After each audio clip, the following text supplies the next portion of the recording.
when the workshop presenters were chosen, everyone was from outside Jubail. And there was a question, no one from Jubail? We keep the best always a surprise. This person is a man and an inspirational icon.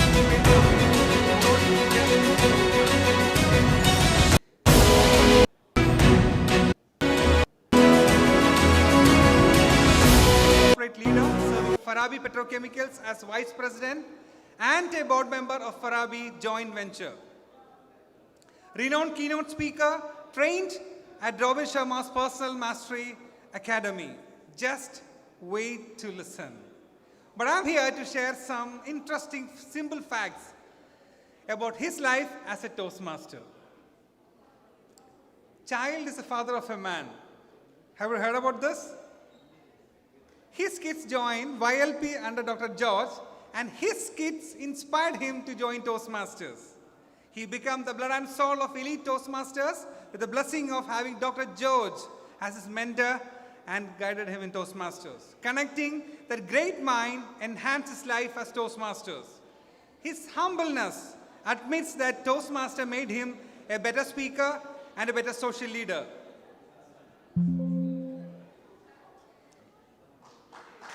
The greatest way he values till date is seeing the selfless leaders in their little acts of service in many ways in Toastmaster. This is the greatest value he gained. Empowering others so selflessly is a unique beauty of Toastmasters. The quality is what connects hundreds of human minds to each other across the world and enhances their lives by multifold. Like every other Toastmasters on stage claims, he too considers his family to be priority, except when he is amongst Toastmasters. Before I call him on stage, a humble request again. I would request all of you to please maintain silence, because this is the highlight to start the meeting. Are you ready? Yes! So help me in welcoming the very distinguished Toastmasters, Peri. Welcome, sir. The crowd is waiting for you. Thank you. Thank you. It is possible. Thank you so much.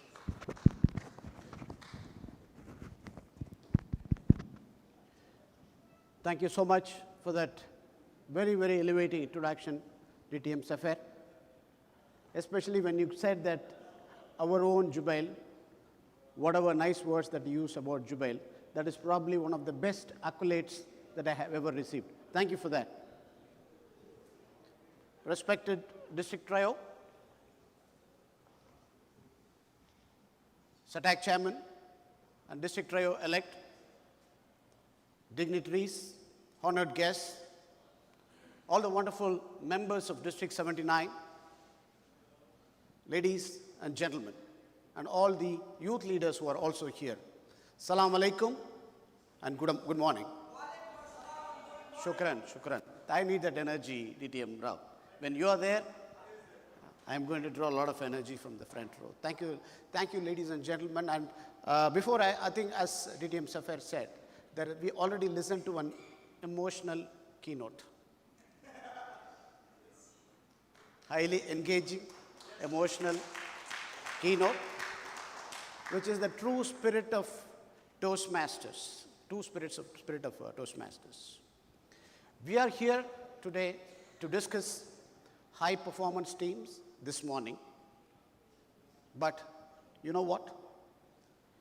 It's my great honor to be presenting this topic, high performance team topic, to one of the highest performing teams that we can see on this earth, which is a team of Toastmasters. But what is so beautiful about being one of the highest performing teams, and what is unique about what we are doing as Toastmasters, is we don't exhibit highest performance that we exhibit for the sake of any material recognition, for the sake of any economic recognition, or for the sake of any position of power or some reason. Not these trophies or tokens, not only for this. The beauty about this high performance team, about Toastmasters, is it is done, driven by our intention to commit to a selfless service. And what is the selfless service that every one of us as Toastmasters are committing is in making our own fellow human being a better person in their lives, a better individual in their lives. And in that process, we become better individuals as well. But this beautiful journey, this commitment, I think we heard, I don't want to repeat what DTM Jamil said. Over the last 6 months of commitment, tremendous levels of commitment, selfless service. This is what makes us to be called as crazy and mad people. You agree? Sometimes, especially from our families, DT Master, they start calling us, why these guys are so committed to selfless service in making somebody else better. Now, these days, those names have changed. We have got better name. Not crazy, not madly committed Toastmasters. The Gen Z has a different name for us. There is no Gen Z representative here. Do you know what is the name that they give us these days? Not crazy, not mad. Yes, madam. We are called the weirdos. Not the DTMs, not the Toastmasters. We are called the weirdos. We are so madly committed. But that is what we are. That's what we take pride of. Okay? And I have some evidences here, captured for you. SATAC 2025 team. Because of whose last few months of hard work and sleepless nights, we are sitting here so comfortably and enjoying what we are enjoying. Okay? These are the evidences of mad, crazy things that our teams commit themselves to. You can see that. This was, I don't know, this was probably 1 month back. The members who are sitting here can speak for it. Look at the high intention to high performance there. I think DTM Imtiaz Operations Committee Chair is telling something, and look at everyone is listening to him with great intent. I think Abul Kashim and Mohan are almost jumping out of the chair. Almost jumping out of the chair. What is he going to say? I mean, there are other characters also very intently listening to him. Look at the next picture. The vice chairman, extremely sad. Jamil sir, we understand why he was sad. But you were holding all your sadness within you and you broke today. Right?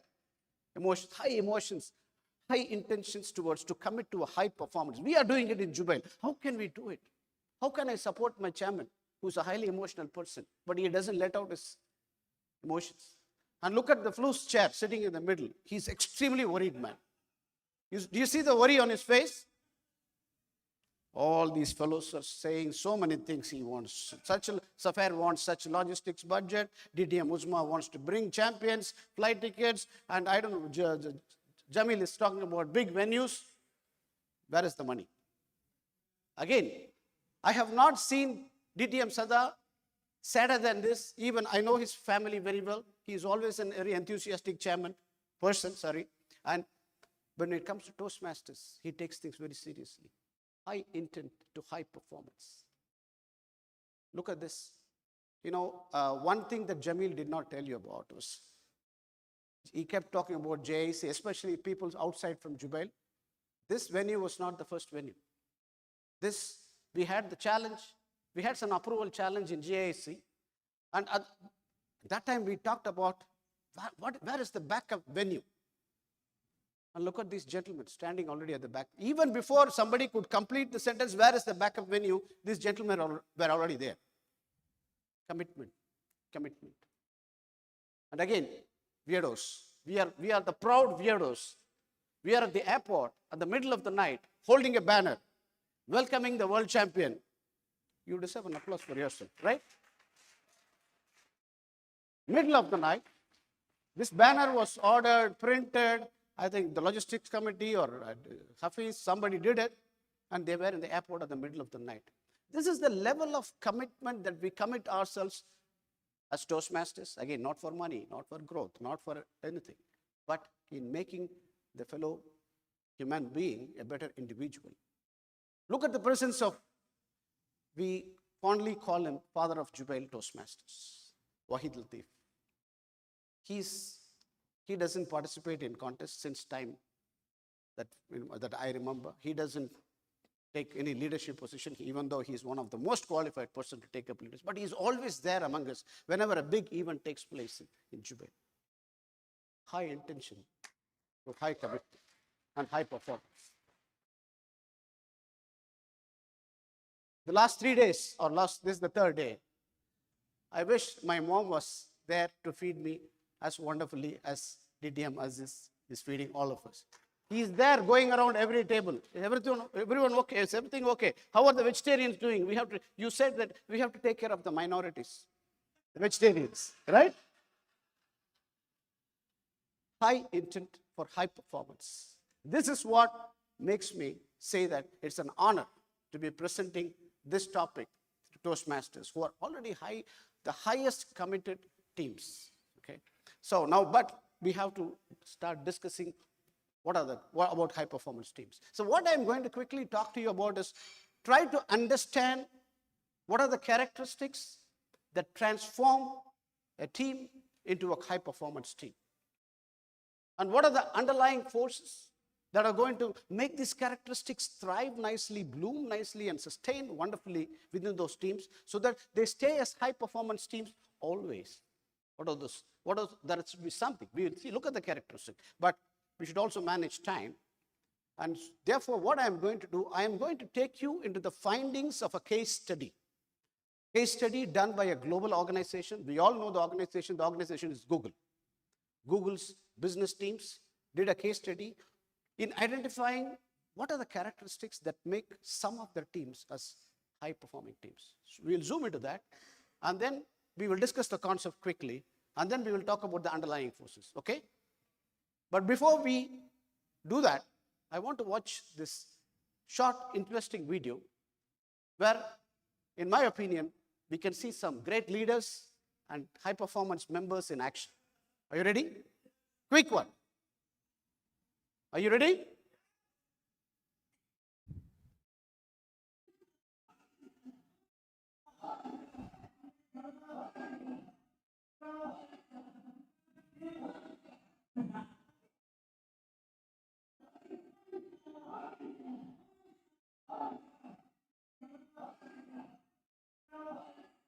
That's it. Anything comes to your mind? I hope everyone understood what was the video about. A bunch of ants trying to carry a cookie as their food stock to a nice location and use it later. What comes to your mind? We are talking about high performance teams. We are talking about teamwork. We are talking about leadership. What comes to your mind? Any quick thoughts? One or two? Sorry? Our father of Jubail is saying something. Let's give the first. Energy, synergy, okay? Synergy, one more. Yes, sir. Sorry? Unity, teamwork. Who said teamwork? DTM Uzma. Teamwork. Great commitment towards teamwork. Having fun at work. And every member of the team, you saw the ants around, all around, nicely carrying. The supervisory ants are on top. Everybody is having fun at doing what they are doing. And not just doing what they are doing, having lots of passion, lots of commitment, lots of energy, lots of synergy. Synergy in the context is very important. You know, if you really see, a lot of those ants are moving to the forward, a lot of them moving backward, a lot of them moving sideways, this way. But it looks like a well-orchestrated choreography. Balance. Probably the weight of the cookie is much more than them. They are not worried because they are trusting their leaders that it's not going to fall. Beautiful synergy. Now, will it be fair to call them as a high-performance team? They are. I don't know why you said. Definitely, they are a high-performance team. Okay? And then we try to understand the characteristics. What makes a team as a high-performance team? Not as per me, as per the study. But why should we be part of a high-performance team? Why should we all be part of a high-performance team? In this world today, especially in today's world, whether you are in business, whether you are in Toastmasters, whether you are in a sport, if we have to constantly innovate and grow, underline the words, if you have to constantly innovate and grow, which we have to, Toastmasters is going through difficult times now. If we do not innovate and grow, it will be difficult for us to grow. Likewise, in many businesses, if we do not innovate and grow, it will be difficult for us to grow. And if you have to innovate and grow consistently, constantly, then you better be part of a high-performance team. We better make our teams as high-performance teams. Google did what they did because they were facing a challenge. 20% of their teams, high-performance teams, were carrying 80% of the workload. And if Google was to be poised for a great growth, they had to convert many teams into high-performance teams. That's why they did what they did. Okay. Again, one of the reasons why we should be a high-performance team. In today's world, everybody else is upgrading. Everybody else is progressing. And standing at the same place means we are moving backwards. Gone are the days when we thought status quo is fine. I have achieved success. Status quo is fine. I have the winning formula. But today's world, status quo is a perfect recipe for becoming status dead. We don't want to die, right? Now Google did the study very quickly. It's just a storyline. Google did the study about 12 years ago, sometimes in 2012-13. Because the business team of Google looked at the business plan forecast. They knew that they're going to grow exponentially, but they had to convert. But the challenge was resources, like I already said. So they wanted to understand those special teams and try to understand what make them special teams. But it's a global organization. So the study had to be, big consultants were engaged, and it took them 2 years to do the survey, deep engagement survey and study. 180 teams were involved. Each team member was between 5 to 50 members in every team. And can you guess, when they presented the report after 2 years, can you quickly guess what were the main reasons that came out to be the winning reasons for making teams into high-performance teams? Any quick guesses? Toastmasters. Yes, sir. Teamwork. Yes, teamwork. One more? Strong sense of purpose. Yes, sir. Yes, definitely it is also there. Thanks for saying that, Omar. A team leader is also part of it, but a little later. Sir? Commitment. Yes, it is. Passion. I think we can all say a few words, but very quickly they looked at the top 5 characteristics that really made them high-performance teams. Okay? And you will be surprised, there was no evidence, Toastmasters, that a specific type of personality or skill set or background that seemed to matter. In fact, the who part was out of the equation. What really mattered in making teams as high-performance teams, as per this study, not as per me, is the how part. How the teams engaged in doing what they were set to do or set out to do. The cultural settings, the relationship between the team members, the freedom to express one's thoughts and opinions and take risks. These are all part of it, but let's quickly jump into what were the findings. Factor number one is psychological safety available for a team member when it comes to high-performance teams. What is psychological safety? It's a shared belief that every team member can take a risk and express himself or herself very openly, very freely, without facing fear of any negative consequences. Actually, the inventor of this concept was Dr. Amy Edmondson of Harvard University, but that seemed to be perfectly applicable to this situation. Let me repeat this. I know it's a little bit. Psychological safety comes from the shared belief that the team member can take a risk and express themselves openly and freely without being judged or ridiculed. It is okay. Such a setting provided an environment of openness. We talked about many things that was done during the conference. Okay? Take that as an example. There was no limitation. There was an environment of openness. Members can try things, and members can feel they can be vulnerable. You can fail. You will have to take, when you take risk, what is the byproduct of risk? Failure.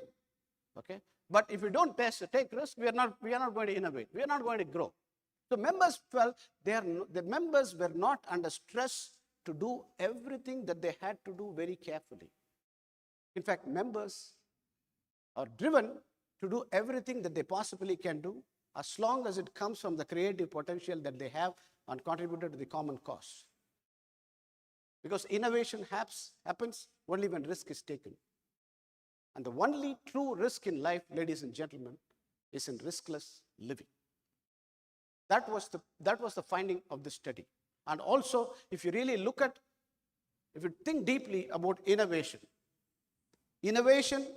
happens on the boundary lines of the impossibility until we prove the impossible as possible. We heard the life story from Lady Jamil. Initially, everything was looking impossible. No flus, no nothing. Nobody except friends on the phone call. I think Asif is your emotionally your closest friend, counselor. But innovation, until we prove the impossible things as possible, innovation always happens on the boundary lines of impossibilities. As leaders, we have to make impossible things possible. That's what it said. So for this setting, for psychological setting, such psychological safety to thrive, leadership has to encourage two things. Open communication. No colorful words, not communication to make you happy. Very open communication. You can be candid, you can be open, you can disagree with the leadership, and also encourage risk-taking by the team members. These two are the essential factors. Number two, dependability. Factor number two. This is also important in team settings, high-performance team settings. This simply means this, high performance can be achieved consistently. And for this to be achieved consistently, it's very important for the team members to feel that they can rely on each other and in accomplishing the tasks confidently by having high levels of trust between each other. And there are two words, reliability and trust on fellow members. And what is trust, ladies and gentlemen? What is trust? Is trust a feeling or opinion? Any answers, Toastmasters? How do you define trust, sir? It's an unconditional, but how do you develop trust on someone? Character A, how is he going to develop trust on character B? Sorry? Wonderful. See, that is why Flu's chairman said the answer. Trust is an experience. He said experience. DTM Sada said experience. Because experience is when money comes into your hand, right? Money will come, may not come. Okay? When money such into your hand, experience.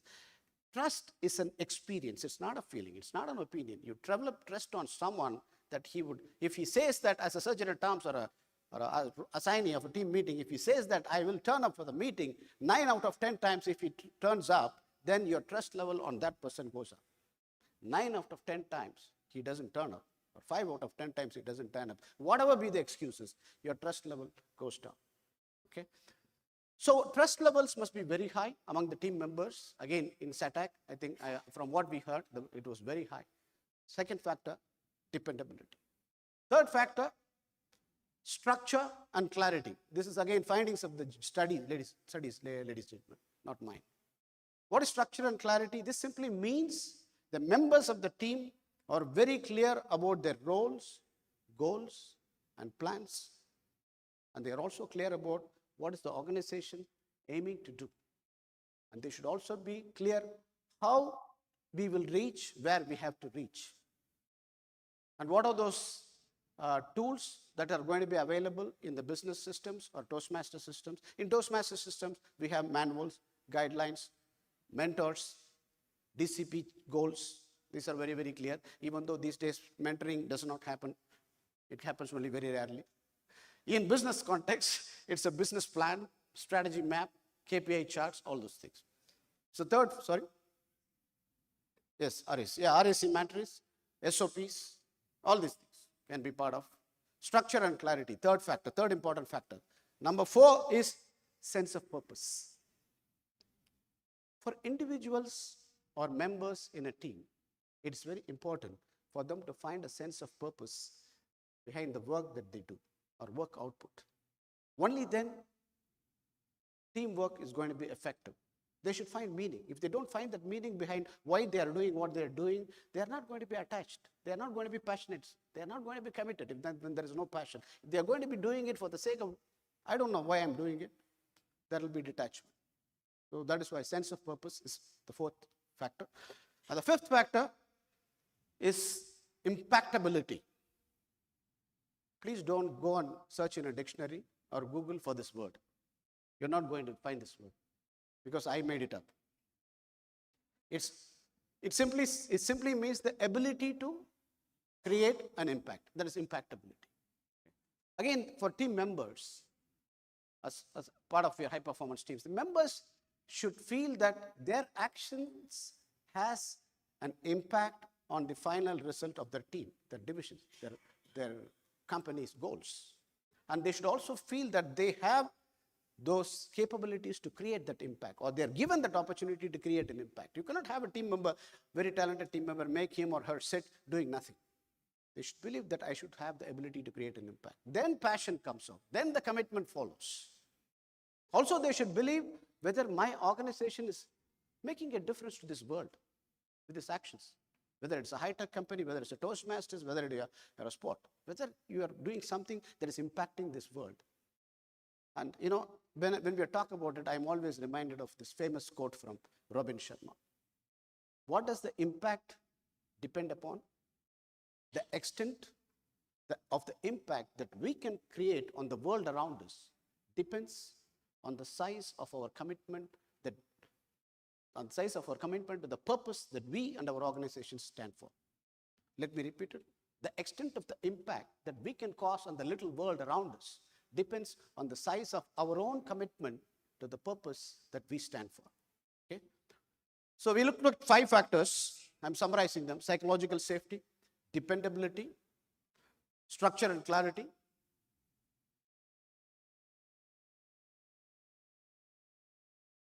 impactability. Don't forget this word, okay? Even though it's not in the dictionary. Impact. All these 5 factors were listed as the top reasons as to why high-performance teams performed as high-performance teams. And Google's, this study was a grand study. Grand, massive study. I'm calling it grand because of the sheer scale of the study. 2 years, 180 times. Google, consultants, maybe McKinsey, I don't know who did this, but they could not have gone wrong. But ladies and gentlemen, do you feel something is missing here? Is it all encompassing? Something else is missing? One of the Toastmasters mentioned it when I asked in the beginning. Yes, sir. Something. All this, we cannot be more perfect than their own study on their business. But I think probably it is not missing because it's an expensive study. Something is implicit, probably not spelled out. What do you? That's why Toastmasters. Toastmasters. You have to applaud for yourself. Smart answer. You know, if I ask to anybody, any other audience, they can. Leadership, right? Leadership. I think leadership is going to be that underlying force. Leadership is going to be that wind beneath the wings that is going to make all these characteristics, 5 characteristics, nicely be blended and thrive wonderfully always. Make sure. For which, let's discuss this a little more. Okay, this is the main section for Toastmasters. Okay. How can we define leadership? I'm looking at two wise men, how they define. One is the father of management, Mr. Peter Drucker. How did he define leadership? Leadership is the process. It's a process. It's not a power. It's not a position. Leadership is a process of social influence where you can maximize the efforts of others towards achieving a common goal. It's a process of influence. I'm circling the word influence. Now I'm going to ask you a quiz. Toastmasters. 101 years. How many years? DTM Nazir? 101 years or 100 years? 100 years. Our own father of Toastmasters. He came up with a beautiful definition about leadership. He has one thing that will stay with us, all of us. Any one of you, quickly, can you tell me how he defined leadership? Quiz time. Yes, sir. Yes, madam. Sorry? Communication. Okay, good. One more. Yeah, communication important. Yeah? Beautiful, sir. Beautiful. This is the definition. This is the definition I was looking for. This is one of the all-encompassing definition statement that defines leadership. I have ever come across any books, any leadership lessons. It's the ability to look ahead, plan ahead, and influence people to go ahead after the plan. Everything is so beautifully captured here. Priti, that is why he invented Toastmasters. That is why we are all talking about him after 100 years. But the key point here is the common word between these two wise leaders is influence, right? As leaders, we have no option but to influence our team members, to make them high-performance team members. We have no option but to influence our people. We can try to avoid many things, but we cannot expect to be a leader if we cannot induce positive influence, for which you don't have to be a communication specialist. You don't have to be a very powerful person, but you should be able to at least role model. You can influence people by role modeling. But again, coming back to high-performance settings, if you look at why we are talking about influence, in a high-performance setting, the members of a high-performance team are going to have high skills and high talents. They will not only carry talents, they also carry aspirations. They carry emotions. They carry a lot of emotions. They carry high energy levels. They carry ideas, very energy-driven people, which is a perfect setting for conflicts to arise between the team members. And that situation, that difficult situation, is going to require not just influence, but that will demand us to be exceptionally influential leaders, especially you are managing high-performance teams.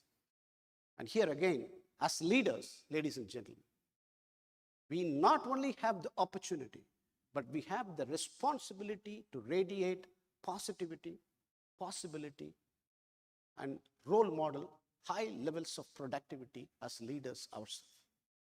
As leaders, we have the responsibility to radiate positivity, possibility, and role model high levels of productivity. We are seeing so many leaders here role modeling it for us.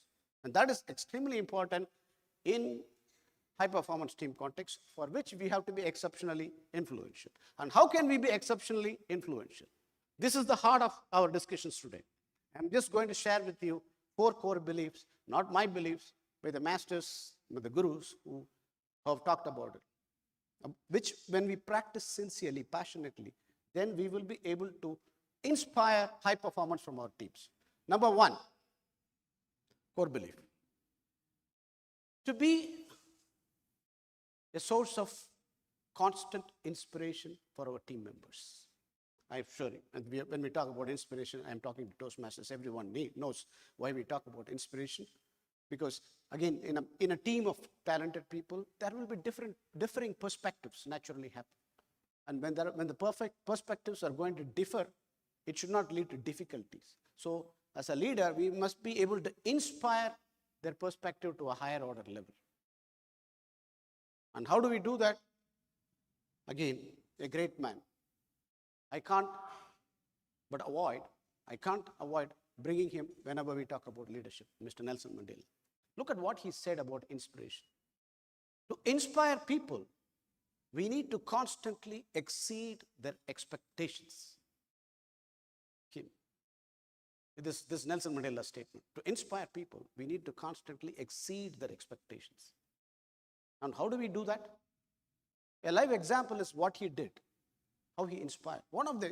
He's a great icon of inspiration, but number 1, let me tell you a quick story. We all know that Nelson Mandela languished in prison for 29 years, right? Roughly about 29 years, along with his countrymen. Why was he in prison? Freedom. Beautiful. For the sake of, for fighting for freedom. At the end of the 29 years, so many beautiful things happened. He contested the election, and he won the election and became the president of the Republic of South Africa. And as per the protocol of the ceremony, swearing-in ceremony, after the ceremony, they always have this tea party where they invite all the important people who matter to run the government, the country. And for that ceremony, Mr. Nelson Mandela decided to invite the people who were trying to get him and his men killed in the prison. They were torturing him. He was physically and mentally tortured in the prisons, and the objective was to get them killed so that there will be a problem solved. But Mr. Nelson Mandela decided to invite those people for the tea party. Obviously, his close, passionate members were not happy. They got very emotional. They looked at him. Madiba, there should be a limit for your kindness and benevolence. They are the people who got us almost killed, and you want to invite them to the party. You know what he said to them? It was a difficult situation, of course. He said, ladies and gentlemen, freedom is not only the need of those people who are oppressed and enslaved in prisons like us. Freedom is also needed for the people who are enslaved in their own mental prison with factors like hatred, deceit, and treachery. They need some help. They are looking for some help unknowingly to set themselves free of the prison. And if you don't, I respect your opinion, but if you don't let me help them get out of their mental prisons, then we will all start living in our own prisons of hatred, which goes against the objective of me wanting to create a rainbow nation of South Africa of people from multiple ethnics and variety. Obviously, these people said yes. This is the power of inspiration, guidance, to see the larger perspective, not the immediate short-term perspective. Think beyond those things and elevate people's perspectives. Number two, core belief number two, I would call it as prioritizing the difficult, or prioritize the difficult. Now, high-performance teams are, again, very busy teams. Okay, they are like SATAC. They have a lot of challenging targets and timelines to meet. Okay, so we cannot expect the team to perform everything and end up becoming frustrated. So as leaders, we have a very important job on our hand. We need to be able to differentiate the strategic from the transaction. We need to be able to differentiate the important from the urgent. And we need to be, as practicing leaders, I'm talking about all members of the team. As leaders, we must be able to differentiate the difficult from the comfortable, or the comfortable from the difficult. You know, in simple terms, it is easy to coast along the comfort zones. And it is easy for us to come in every day and repeat what we did yesterday. Very easy. Why? Because as human beings, our minds operate in those zones of inertia, which is comfort zones, and they refuse to move towards the zones that require real actions, which are the difficult zones. And you know what causes this barrier? What causes this movement to move, make it difficult? What is the one thing? Comfort zone. Yeah, why do we stay in comfort zone? That is my... Why? We know something is important. I have to work on this.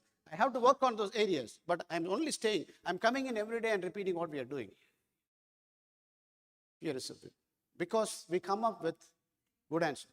We come up with excuses and justifications for not doing what we are supposed to do, which is important area. And these excuses and justifications are nothing but lies that our own internal fears are trying to sell us. We should not buy them. Okay? Because, you know, while I'm not saying we should not be satisfied, don't get me wrong. We have to be thankful and grateful for our satisfactions. But at the same time, we should do that without losing the fire in the belly. While we are happy with the dissatisfaction zones, we have to be extremely mindful about what is happening on the dissatisfaction zones, lest we want to die as unhappy people.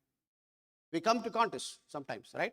And in contests, when we don't see our names in the final three, like world champion said yesterday, we're going to feel sad, very sad. But what do you end up doing after you go home on those dissatisfaction zones? If you really look at all those ultra successful people, they are never satisfied. They start moving their needles towards the next zone. They work on their dissatisfaction zones constantly, which acts like a needle mover for them. Because, ladies and gentlemen, satisfaction breeds stagnation. Constant satisfaction breeds stagnation. It is the things, the tasks that bring out your fears are the ones that are going to give you your greatest growth of our life, for which we should prioritize the difficult always. If you want to move, if you want to do what the successful people consistently do. Now, moving to core belief number 3, unlock mindset to unlock value. Okay. Again, in high performance team, what I mean by that is, it requires continuous learning. Every day we have to learn something new. Constantly, every now and then we have to find new ways and means of doing something which was done in a different way in the past, for which it requires high learning environment. It requires a high learning setting. But sometimes we see teams which have high potential, but they don't reach the destination that they have to reach. If you really, one of the main reasons that these teams don't perform to their potential is because there is not active listening. Our idea of active listening is wait until the other person completes saying what he has to say. Then I'm going to shoot my answer, or I have to say what. So if there is no active listening, there won't be enough learning between the teams, for which this mindset is responsible. And what is the mindset that acts like a barrier which prevents the high performance teams to reach their potential? It is the I know it all attitude. We see people in various environments, business or Toastmasters, when you go with a new idea, they say, I know it. I know it. Right? Have you seen them? No, before even completing, I know it. It goes to such a point that you want to tell him, I don't know it. Please tell what you know. Yes. As leaders, we need to let people know what they do not know and get them to know what they need to know as early as they have to know. But it's not going to be as easy as what I said just now. How are we going to? Mr. Satya Nadella, chief of Microsoft, for years, Microsoft was going like this in the first decade of this century. He brought it up because of this I know it all mentality. The internal teams were warring with each other because of this I know it all, egos, extra. So he had to convert it into a learn it from I know it all mentality to learn it all mentality. But how do we do this? Get to know people what they need to know by practicing 2 things. We must constantly feed our crafts, our learnings, constantly. Like the great leaders. If you really look at champions, their last year's victories become this year's starting point. Their last year's victories become this year's starting point. But when we achieve successes to some particular level, initial successes, and we stop doing everything that worked for us, we start sitting on our laurels, yesterday's laurels. We stop going to the gym in the morning. We stop going to taking the music lessons. We stop going for our practice. But how do the champions do what they did? DTM Nazir, he has been running to world contest shows for many times now. He's still running. I don't know, I'm not sure at his age, I would be even standing up here and speaking, right? True champions, again, ladies and gentlemen, consider the last year's victories at this year's starting point. But how do they do it? By feeding their craft and, very importantly, tearing themselves down constantly. Tearing them down. Feeding your craft and tearing you down is important. And by tearing down, I mean tearing down your yesterday's winning formula to improvise them and improve them into today's winning magics. That's very important. I know feeding our craft and tearing ourselves is not going to be easy. It's going to be painful. But we need to have the will to convert this painful practice possible. And once we start practicing, once we automate it, this will becomes a skill, and we will be easily able to think what we want to think, do what we want to do, and reach where we want to reach. Remember these things. Feeding your craft, tearing yourself down. We all think that we deserve a world-class life, right? Is there anyone here who feels that we don't deserve a world-class life? We all deserve great life. And when you look at the great leaders, the legends, the Nelson Mandelas or the today superstars of this world, there is a lesson for all of us. The journey to world-class life consists of little deaths and constant rebirths. The journey to world-class life consists of little deaths and constant rebirths. By little death, I'm not asking you to die. I'm not asking we should die. I'm saying we need to let go of our versions in the past and becoming a new version to get our better versions for today and tomorrow. For which we need to unlock our mindset, to unlock the value from us and from the team. We have to help our team unlock their mindset to become more bulletproof. We have to help them unlock their heart set to make them more battle-proof. We have to help them unlock the soul sets to make them more noise-proof, because there is so much of noise in this world. The noises that like you and don't like you. You have no time to listen to those noises. And finally, we also have to unlock our health set so that we remain healthy and we avoiding any weaknesses. Very important, unlock your mindset to unlock value. And final core belief that I want to share with you this morning is preserving the white belt mentality. PTM Khalid seems to be knowing this. Preserving the white belt mentality. Very important. When it comes to leadership, as leaders, we must practice profound humility. We must stay humble. This is extremely important. That is what this is called as preserving the white belt mentality. Because, ladies and gentlemen, why we are stating this? Success, if not well understood, has the tendency to get seductive and trap us into the habit of self-love. Success, not well understood, has the tendency to seduce us into the habit of self-love. We fall in love with ourselves based on the initial successes that we have. But what is the problem with that? It's called, there's an English word, narcissism. We become a little narcissistic when we don't understand the reasons for our initial successes. And as leaders, if we become a victim of self-love, we start trampling over the ideas of fresh bees. There are new ideas, new spirits, new aspirations. When we trample over that, because we are so much in love with ourselves, we are going to kill the team spirit, which is against high performance setting. And how do we have to be extremely careful about this, because there are a lot of people who are victims of this self-love. And when you become victims of this self-love, our brain is a function of neurons. The neurons start their own foul place and makes us imagine that we are larger than what we truly are. Okay. Very quick story on this.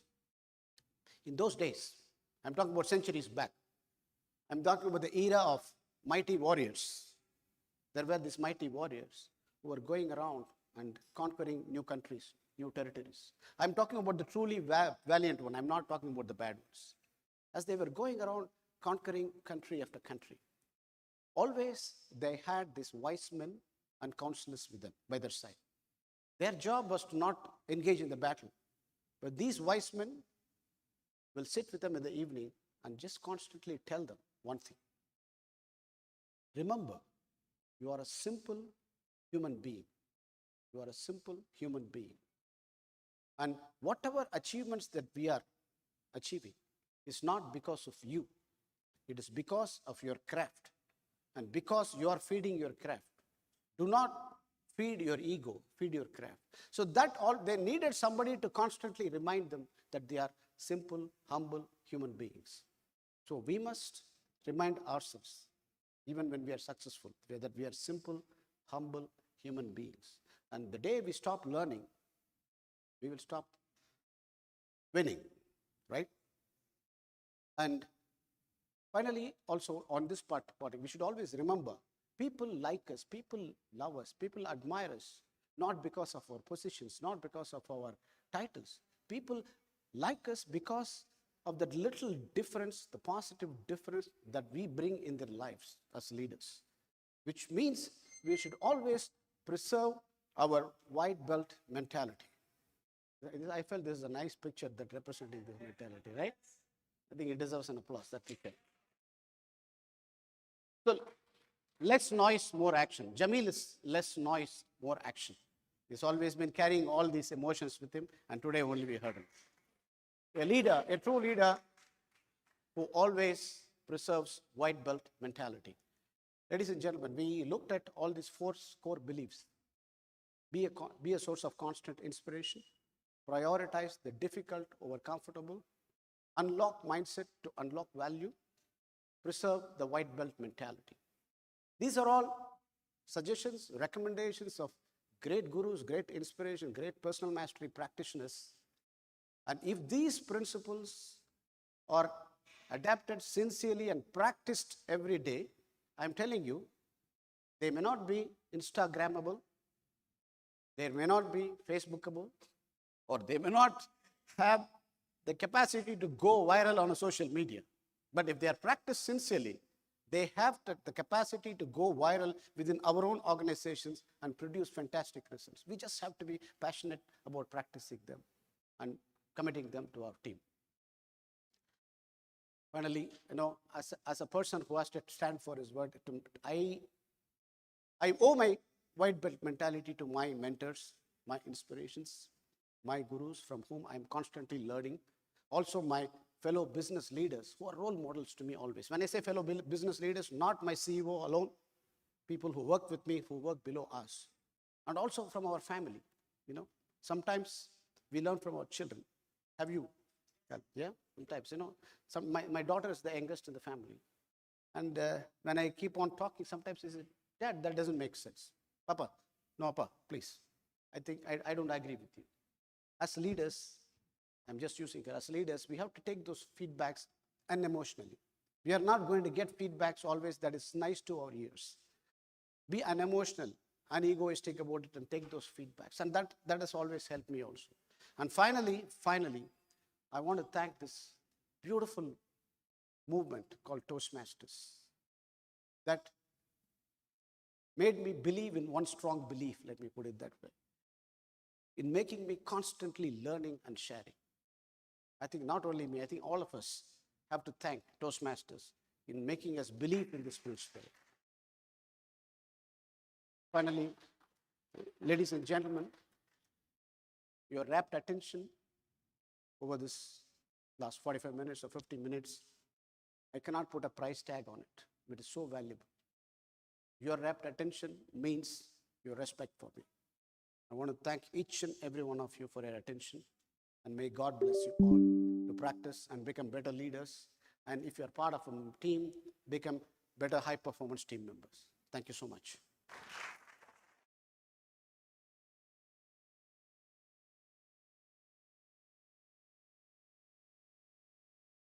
Thank you. Thank you, Miss. Thank you, Peri sir, for that wonderful workshop. May I request our conference chair and vice chair to please join on stage? Yes, please. Toastmaster Mustafa.